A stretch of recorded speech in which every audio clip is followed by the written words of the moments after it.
everybody? It's your boy King Crowder back again with another edition of History You Might Not Know, or history that we should be focused more on.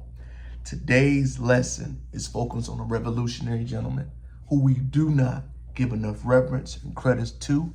His name is Phillip Randolph. This gentleman was born in 1889 in Crestwood, Florida, son to a pastor, James William Randolph, and his mother was a skilled seamstress named Mrs. Randolph. The family moved to Jacksonville around 1891. That is because his family wanted him to focus on his education and also defending himself. Back in those days, you got to understand, blacks knew about martial arts, gun etiquette, and multiple ways to self-educate their children. During this time, it was very common for people to be skilled in multiple traits and activities. His family implemented him, Mr. Randolph, at an early age to defend, to grow for yourself, and to educate yourself. Mr. Randolph will be the first out of his family to do post-secondary education by attending Cookman Institute in East Jacksonville, better known as Bethune-Cookman to this day, and HBCU.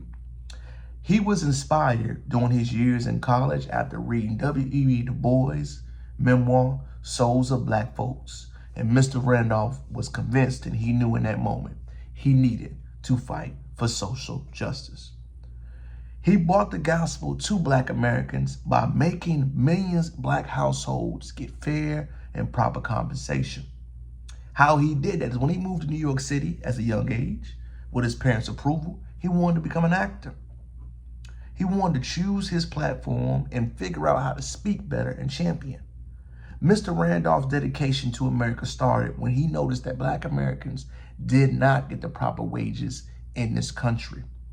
He has not been championed enough for pushing presidents, specifically FDR, telling him that Black people deserve equal pay, that we deserve the same rights in the workforce. Of course, Dr. King had a different message, so did Malcolm X.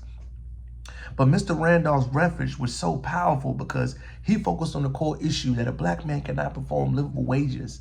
How can they have livable, proper households? He started a 10-year organization called Brothers of Sleeping and Cart Porters, where he served as the first president. He was also one of the first ones that had a movement on Washington that ended discrimination in the nation, to ban segregation in the military and the army. He was instrumental as the war path efforts of the civil rights movement. He began pushing the president by galvanizing the Black vote by letting him know, listen, man, Black men need to be mentioned when you talk about these bills, mentioned when you have these plans. He was a huge advocate applying pressure to presidents, which we don't see Black leaders sometimes do enough. Mr. Randolph's ideology was that if we get representation as far as income, the rest of us can be equal. The reason why we do not know why he was such a big deal is that Mr. Randolph's ideology literally shook up the U.S. defense industry. He literally secured wages for Black families to get better in his involvement, and he championed the executive order of 8802. Mr. Randolph's legacy is that he pushed for Black men in a specific issue as far as equal pay. We don't think about how much his transgressions and how his ideology helped us. But we must understand that he mentioned a specific point, lobbied his base, and pushed for reforms and issues that we must champion. Mr. Randolph made conscientious effort by saying, hey, Black people deserve representation in certain ways, but in the workforce is unconstitutional. He was a well-educated man, using his self-knowledge and taught the best way he could. His sunset, sadly, was on May 16, 1979, but his legacy was forever lasting. Mr. Randolph ensured that most Black men got the equal pay in this country. Even if you do or do not know it, Mr. Randolph is the reason why a lot of us can work in these college institutions, higher educations, and buildings without discrimination. He was one of the first ones on the book that had to get civil rights bills approved. He discussed it openly, boldly, and championed it.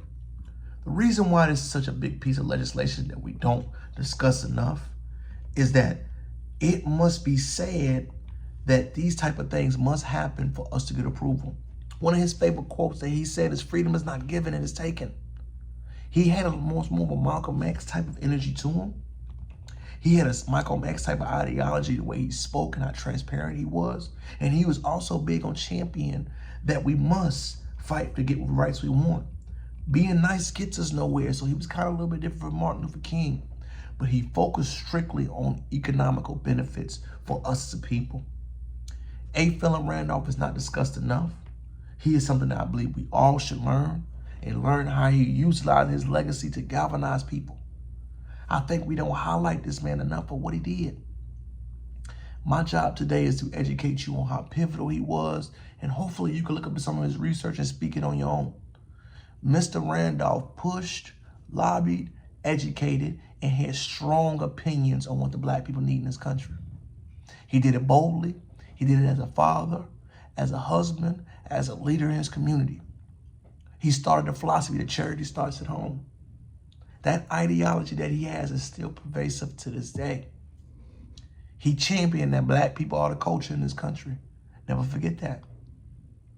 Today's topic was on Phillip Randolph as we recap his legacy, his everlasting impact on the U.S. as a whole, and how he reshaped the world and magnificent and broke the matrix, y'all. It's your boy, King Crowder, checking back out again. Please comment, like, and subscribe to the channel. Hopefully you like the content of it as I'm getting my improvements and growing. Hope you grow with me. Peace.